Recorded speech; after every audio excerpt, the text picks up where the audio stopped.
Bosi, kwanza hongera, karibu kwenye exclusive interview yetu. Kubwa zaidi, national team imeitwa. Tunaenda kucheza na Morocco. Mchezo wa kwanza tulipoteza nyumbani, tunaenda kucheza na Morocco. Lakini Popat Mbwana Ali Samata hayupo. Watu wakaanza kusema mara nyingi jahazi likianza kuzama tunamuita, lakini jahazi likiwa liko stable tunamwacha. Midi Morocco, kocha mkuu, amepokea maoni mengi sana kuhusiana na kuacha kwa Mbwana Samata. Kimekushtukiza kwa namna moja yote kikosi chetu cha kimataifa? Kidogo nami nilishangaa kwa sababu kipindi hiki Samata amekuwa akicheza kwenye timu yake. Na nilivyoona hayupo nikashtuka, lakini mimi sikutaka kuwa na haraka kwa sababu bado ninaamini kuna sababu ya msingi na inawezekana akawa mwenyewe ameomba. Kwa sababu sijapata nafasi labda ya kumuuliza kocha Morocco, kwa sababu uzuri wa kocha Morocco kama ukipata nafasi ya kuongea naye ni mtu anaweza akakwambia nini sababu iliyotokea. Lakini nitaka niwakumbushe tu Watanzania wengi sana, Samata kwa muda mrefu sana amekuwa akiomba kutoka kwenye timu ya taifa. Na imekuwa ikifanyika kazi kubwa sana kumbembeleza aendelee kubaki. Na nakumbuka kama mwishoni mwa mwaka jana juhudi kubwa sana zilifanya katibu mkuu wa TFF Wilfred Kidao kuhakikisha Samata anaendelea kubaki kwenye timu ya taifa, lakini yeye mwenyewe binafsi alikuwa anaomba apumzike na anaona kama muda wake wa kuwa kwenye timu ya taifa umeisha, anataka kutoa nafasi kwa watu wengine. Lakini bado na sisi kama Tanzania tunapaswa kujifunza kwamba hatuwezi kubaki na Samata milele kama tunakubali. Na tunapaswa kuanza kuangalia sasa hivi. Inawezekana Samata wetu ajaye akawa ni Mzize, lakini Mzize hawezi kuwa Samata ajaye bila kupata nafasi ya kucheza. Kwa hiyo lazima tukubali kipindi hiki tena ni kipindi kizuri wakati tunakwenda kuandaa AFCON. Kwa sababu baada ya hiyo miaka miwili sisi tutakuwa tumeshapata kina Samata wapya. Na kama tutaendelea kumtegemea Samata leo, baada ya miaka miwili atakuwa hoi kabisa, si mchezaji ambaye tunaweza kumtegemea kwenye timu ya taifa. Kwa hiyo kinaweza kawa ni kitu kinaleta maumivu, lakini kinaweza kawa ni kitu ambacho kinatengeneza future yetu sisi baada ya kipindi cha Samata. Mlinda mlango tumeona yuko Ali Salim, tumeona golikipa kutokea Singida, tumemkosa Manula, lakini pia tumemkosa kipa kiongozi kwenye eneo la goalkeeping. Kwako una maoni gani? Kipa kiongozi kwa maana ya nini?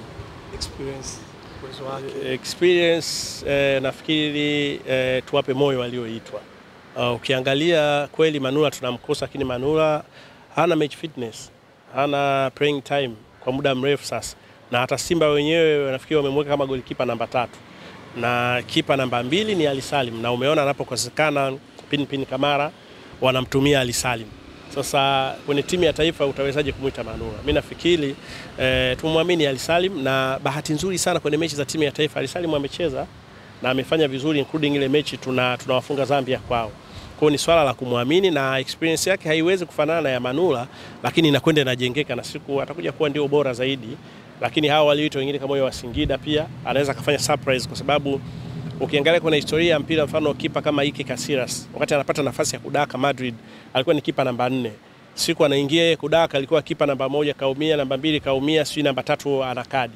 Yeye namba 4 ndio akadaka, na kuanzia siku ndio akawa kipa namba 1. Kwa hiyo inawezekana saa zingine hata tutamfikiria leo Ali Salim, lakini ukashangaa kipa wa Singida ndio akaenda kuwa kipa bora au nategemeo zaidi kwenye timu ya taifa. Kuna errors kwenye mpira. Kipindi cha fulani kikiisha kinakuja kipindi cha fulani. Kama ulivyozungumzia kuhusu Samata, era ya Samata kwa timu ya taifa sasa hivi imeisha, tunapaswa kukubali. Rais Karia baada ya kuteuliwa kuwa hapo kabla tujahama, tunafuzwa AFCON sasa hivi, ni kawaida kufuzwa AFCON. Kombe tupo kwenye mchakato wa kufuzu kombe la dunia. Kuna haja yote kuweka matarajio makubwa kwamba lazima tufuzu, tusipofuzu tutakuwa tumefeli, au tuchukulie kama tunatengeneza timu kwenye AFCON kuanza kujitafuta na kuelekea kombe la dunia? Kwanza kufuzu World Cup si jambo dogo. Kutokana na idadi ya timu ni chache hauwezi kufananisha na AFCON, lakini kwenye World Cup unapokutana na timu kama Morocco lazima ujue wao wanaivalue vipi na level yao. Ukiangalia aina ya wachezaji walionao na sisi tukipaswa kuwa wa kweli tunaweza tukasema sisi tutajipa 30% au tutawapa 70%. Kwenye football mambo yanaweza kubadilika, lakini kwa sababu tumekuwa tukifuzu AFCON mara kwa mara, maana muuliza swali amesema imekuwa ni kawaida, na hii ni sehemu ya kuonyesha mpira wetu umepiga hatua. Unapotoka kwenye AFCON lazima uanze kufikiria World Cup, tutafanya nini ili kufuzu. Inawezekana, lakini Tanzania jibu lake kufuzu World Cup ni lazima kuifunga Morocco kwao. Hapo ndo tujiulize tunaweza. Kama tutaifunga Morocco kwao, bila shaka Tanzania itafuzu AFCON. Lakini kama tutashindwa kushinda dhidi ya Morocco kwao, basi hatuna hiyo nafasi, inabidi tujipange tena tuangalie. Rais Karia ameteuliwa kuwa mjumbe wa kamati ya utendaji ya CAF. Kwanza eneo lako, lakini pia kulikuwa na mjadala mmoja Yanga walimposta wakamfuta baada ya muda masaa 2 au 3 wakamfuta. Baada ya kurejea Tanzania, Karia amezungumza kuhusiana na wanaochezea mpira. Amesema watu wanaoshindwa kufuata sheria za mpira wakatafute michezo mingine wakaendelea na sinema zao.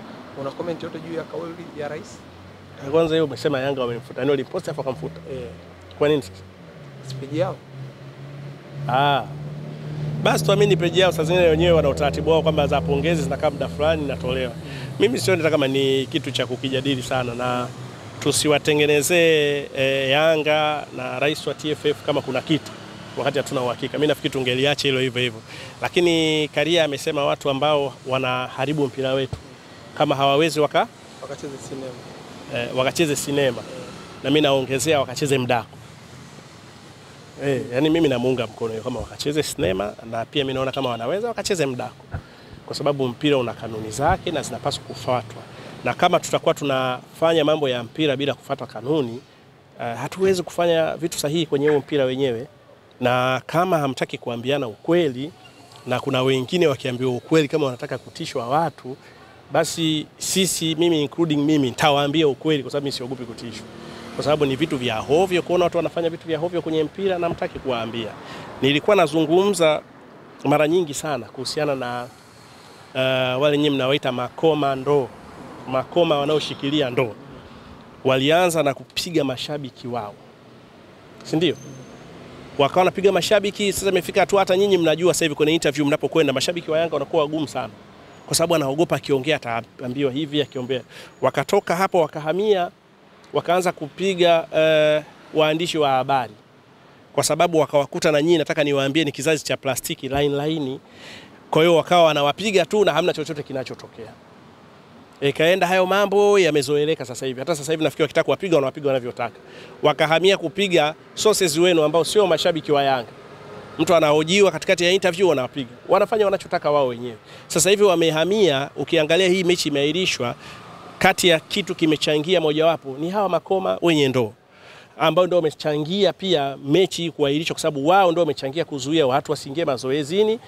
Kazi kaanzia pale, hawa wengine na wenyewe wakasusa, mwisho mechi haikuwepo. Hawa makomando mnaendelea kuwaachia wanafanya wanavyotaka kwenye mpira. Kuna siku watakuja kusababisha maafa kwa mambo ya kipuuzi wanaoyafanya, na hawawezi kuambiwa. Lakini mimi siku zote swali langu limekuwa ni moja tu. Who is behind them? Nani anawasimamia nyuma hawa watu? Kwa nini wanafanya wanavyotaka wao wenyewe? Na hakuna anayeweza kuwasema wala kuwafanya kitu. Sasa ikitekewa wanakemewa watu kama hawa, nyinyi mnataka labda sijui onekane kama watu fulani special. Nyinyi mnaona makoma wenye ndoo ni watu special sana eti. Ni watu labda wana msaada wote kwenye mpira. Wote hawa watu wanafanya hivyo kwa sababu ya maslahi yao binafsi. Na kisingizio kitakuwa sisi tunaipenda Yanga ni kwa sababu wanapata visenti vyao tu pale. Na je, wanamtumikia nani? Bwana yao nani hawa ambao wanafanya vitu vya hovyo namna hii kwenye mpira? Wanavunja sheria na kanuni za mpira na mnaendelea kuangalia. Sisi nafikiri ukiachana kama watashindwa kwenda kwenye movie kwa sababu kule ndio kuna unajua unaigiza. Nafikiri ndio kwa maana ya Karia. Hata mdako mimi na washauri wanaweza wakafurahia pia. Hapo Yanga kwenye statement yao kuhusiana na kutocheza mchezo wa dabi, wamesema hawana imani na bodi ya ligi. Kwa hiyo wanatamani kuona mabadiliko kwenye bodi ya ligi, na mashabiki zao pia wameunga mkono.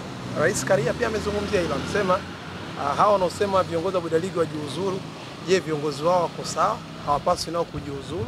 Kwa hiyo watu wakaanza kuuliza, je, uongozi wa Yanga una matatizo mpaka ujiuzuru? Kwa maana Hersi, Arafat Haji na bodi yote ya utendaji. Hivi mimi tuzungumze na nyinyi, sio kama vile mnanihoji, mnapiga story tu za kawaida.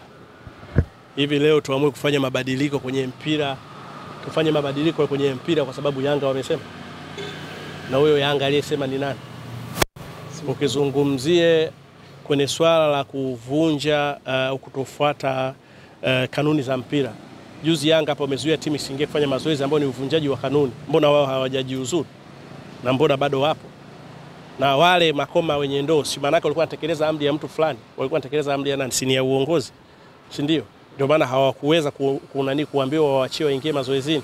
Sasa mbona walio wafanya vile wamevunja kanuni hawajajiuzuru? Kwa hiyo mimi sidhani, na ni shauri kwamba kwenye football tukitaka mpira wetu uendelee kuchezwa vizuri, tupunguze siasa. tuondoe mambo ya siasa, na kwamba kuna watu wanatamani kuwa wanasiasa, basi waachie kwenye mpira kuenda wakafanye siasa. Siasa na mpira vinaharibu sana. Sisi kipindi chetu wakati mimi na ripoti, unajua niliandika juzi kwenye post yangu kwamba nilikutana na Kaseja mara ya kwanza kumfanyia interview kwa mwaka 2002. Kati yenu hapa wote nafikiri kuna mwingine sasa alikuwa bado yuko darasa la kwanza au la pili. Ndio nilizungumza na Kaseja, mtu akaniambia, "Yaani 2002 ndio umezungumza na Kaseja? Kumbe wewe ni mzee." Nikamwambia, mimi mzee babu kwenye fani." Kwa sababu 2002 ndio nifanye interview na Kaseja. Sisi kipindi kile ilikuwa mara chache sana baada ya kipindi cha usajili. Baada ya pale mazungumzo yetu sisi ilikuwa ni ugomvi tu. Rage kamsema Ndolanga kamsema Rage. Hapa ni mtu na katibu mkuu wake. Ni kama vile Kidao kamsema Karia kamsema Kidao. Ndio ilikuwa stories zetu na watu ndio walikuwa wanasoma. Lakini leo watu mnazungumza mpira zaidi, sijui Mpanzu, Pakome, Faisal, sijui nani. Sasa ili tuachane na haya mambo ya siasa wanazofanya haya mambo, tuwazungumze watu ambao hawana maana, hawana faida, hawana chochote kwenye mpira wa Tanzania kama Makoma wenye ndoo. Tuzungumze mpira wenyewe, tuachane na vituko na maigizo. Na ndio maana nakwambia namuunga mkono Karia kwa sababu tunaingiza maigizo kwenye football. Football inafuata kanuni zaidi, twende kwenye uwanja, tuangalie takwimu, nani amecheza vipi, ilikuwaje. Hao ndio mambo ya msingi zaidi. Dabi ichezwe na wamesema Young Africans. Dabi itachezwa. Bodi ligi imekaa kimya mpaka leo. Dabi itachezwa. Hakuna mtu anaweza kuzuia dabi isichezwe. Hata yeye anayesema hajacheza alienda kwenye mchezo upi? Waamuzi walikuwepo pale. Walikaguliwa. Wanawaambia nyinyi tu mambo ya hadithi. Dabi itachezwa. Mimi naamini dabi itachezwa, na isipochezwa kuna watu watapoteza point. Na ninawashauri pia bodi ya ligi pia wanapaswa kuwa serious. Sio vizuri kwa na uongozi wa mpira afu unaogopa watu. Umeshaelewa? Kama kuna watu wanakosea Simba, piga panga. Kama kuna watu wanakosea Yanga, piga panga. Huu mpira sio wa Yanga au Simba peke yake. Na wanaosimamia, wanaotambulika na CAF na authority zote za mpira ni wao TFF, na ni vizuri sana serikali wasiwaingilie, waache waifanye kazi yao. Uwanja wetu muone baada ya kufunga. Bwana Benjamin Mkapa. Umefanyaje? Sulikuwa umepigwa bani, Msigo ametuambia uwanja uko sawa na juzi amepishia picha ya uwanja. Mimi sijui bana, uwanja naonaga kila siku hauishi.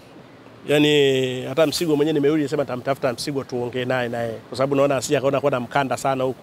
Lakini nitamtafuta niongee naye kwa sababu Msigo mimi nimetafuta naye habari tukiwa bado vishoko huko barabarani. Kwa hiyo nitamtafuta niongee naye nimwambie, mbona uwanja wao wenyewe hauishi kila siku? Una shida gani?